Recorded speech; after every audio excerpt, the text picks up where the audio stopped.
Nandito ulit kami ngayon sa hospital kasi i-continue ni Papa yung laboratory test niya ngayon.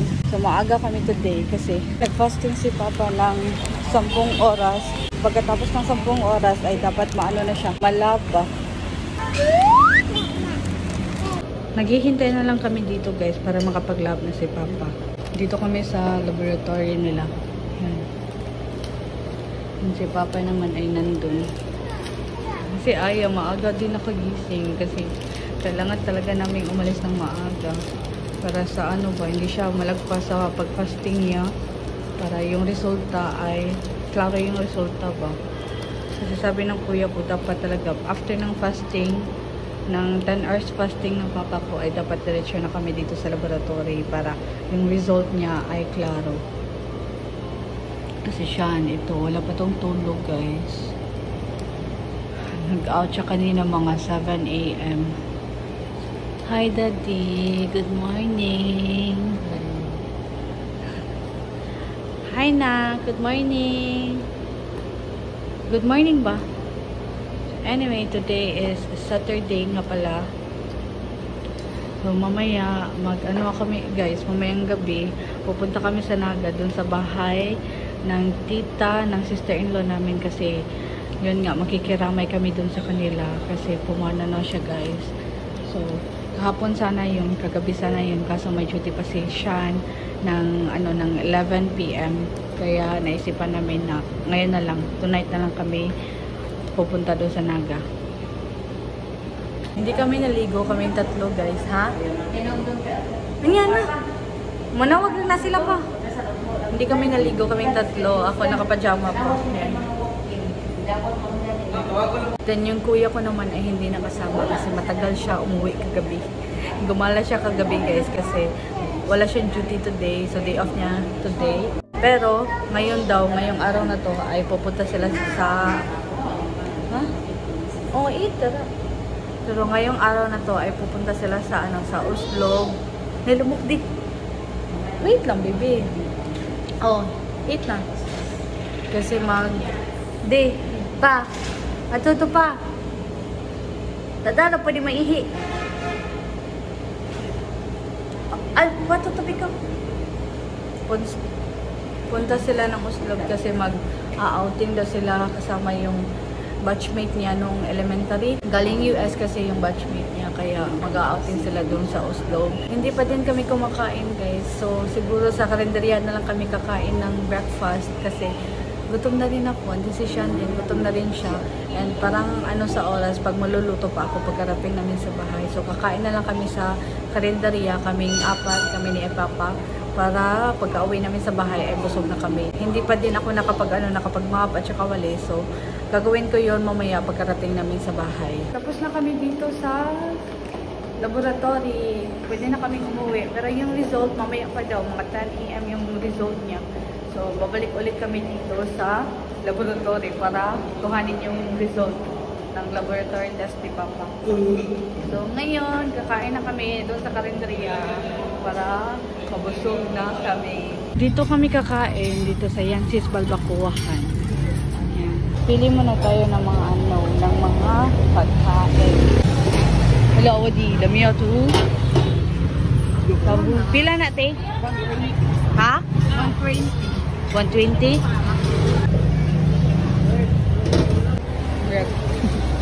Yung count? Papers lang piyaso. Tagpila yung balbacoa? 130. Balbacoa. Isa ka balbacoa, te? Natay panin. Pwede mo tanaw, te?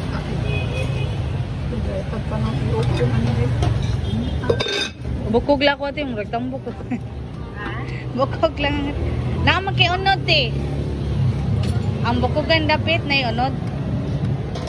Hindi siya, te. 100 na. Kani, ha? Sa? 100.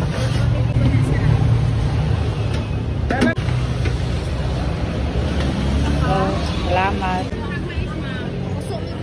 Ito na yung mga pagkain namin, guys. Kain po tayo. Si Aya. May aso kasi.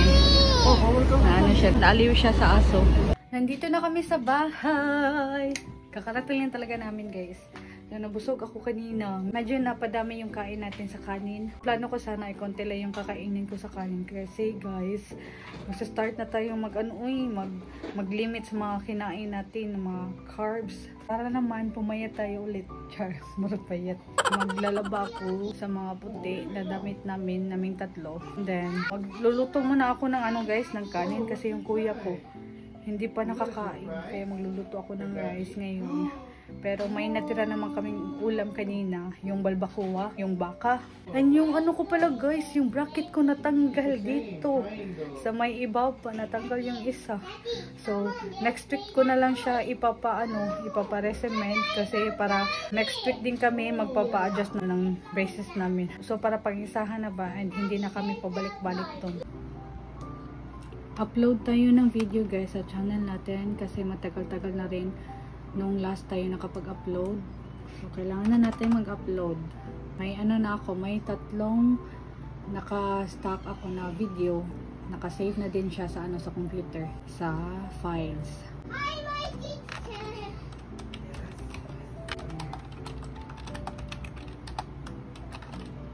Hi, my teacher. What are you doing na? Wait lang, babe.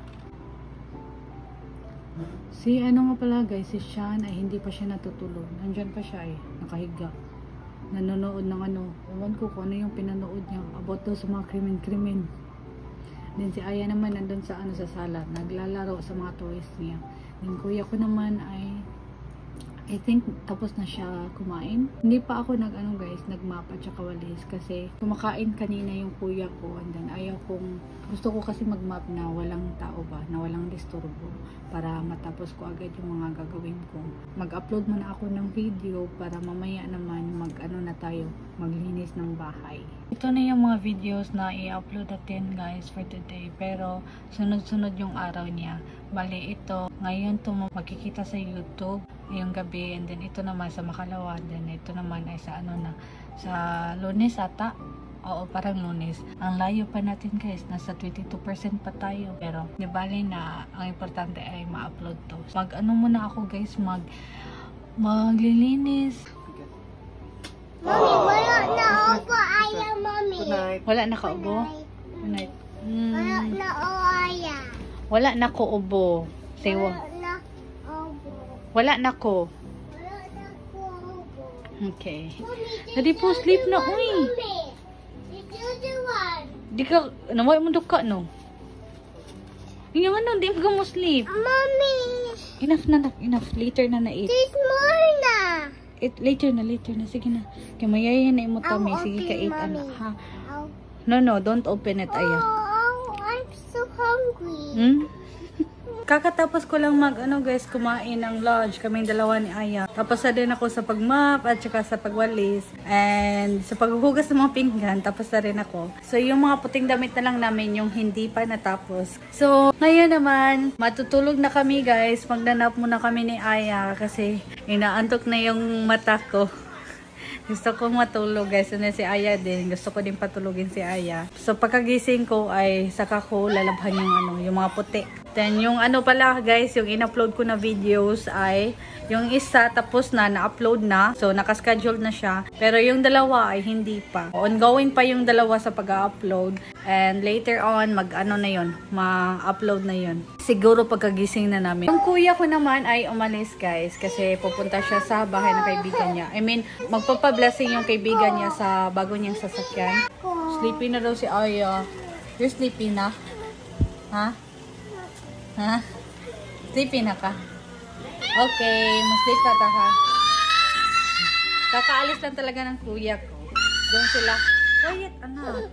Doon sila magpapablessing ng sasakyan sa San Fernando. Okay, see you guys later! Isasampay ko na mamaya yung mga nilabhan kong mga puti guys. Ngayon kumakain ako ng tinapay. Ito, panburikat. Ayun na may food sa ref. Si Aya din kumakain din siya ng tinapay. Siya yung gustong kumain ng tinapay and ako nakita ko to, itong burikat, panburikat. Tapos ayun, natakam ako. Naman po dito ref, anak. Nadi, hatag niya di. Kana, guys, hatag na niya. Pero makuhaan siya. Yan yung kalat ni Aya ngayon, guys. Yung kalat ng ano, ng mga laruan niya.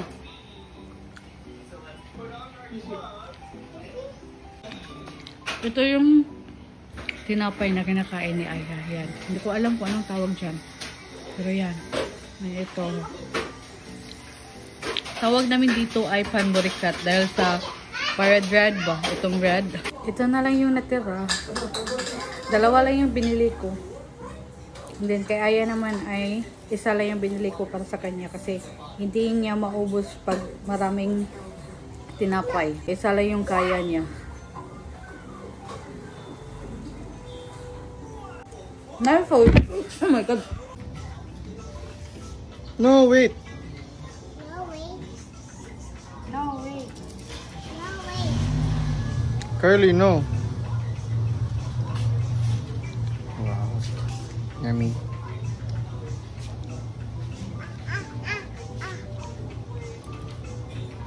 Mommy. Mommy, mommy. Mommy, mommy, mommy. Ice cream. Mommy. Tayo ay magluluto ng ano guys, ng tinolang manok. Nakahiwa na ako ng mga sangkap para sa tinolang manok. Yan. Sayote, garlic, onion, then sili, espada, and then luya. Nakaano na din ako ng mga malunggay. Yan. Nakahagpat. Ito na yung manok natin. Yan. Konti lang yung manok guys kasi kami lang naman apat yung kakain dito sa bahay. First nating gagawin ay syempre i-turn on yung ano, yung kalan. Papainitin muna natin yung kaldero and then ilalagay na natin yung mantika. First ay luya. Ito yung ginamit ko guys kasi komportable ako pag ito yung gagamitin ko guys. And then ano naman, onion. Lupad. Then, ito, garlic, bawang. Next naman ay manok. So, lagyan natin ng, ano guys, ng asin at saka black pepper na ground yung manok para mas maging malasa yung manok natin. Natutunan ko lang to sa ano din, sa YouTube. Sa YouTube ako palaging nanonood pag gusto kong magluto guys. Black pepper.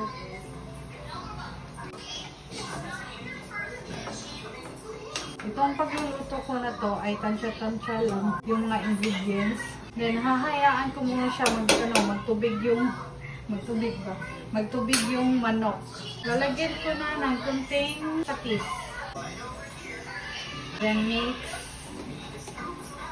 Haluin. Sorry, may dito correct no? Oh, wait lang baby. I'm scared na to. Asa mo ka-scared? Pagkatapos natin haluin ay ito namang chicken cube. Wait lang, bebe. So, ito yung way ko guys sa pagluluto ng tinolang manok. Para mas maano talaga yung chicken. Yung lasa ng chicken. May iba't iba tayong way sa pagluluto ng mga ulam natin. So, itong akin ay ito yung way ko. So, yan na siya guys. Lagyan ko na ng ano, ng tubig. Oh, kadiyot! Then after, hayaan muna nating lumambot yung ano, yung manok. Tama na yan. Pag lumambot na yung manok guys, ay ilalagay na natin itong sayote and then ito din, sili espada and then last na yung ano, yung malunggay. After nun ay luto na.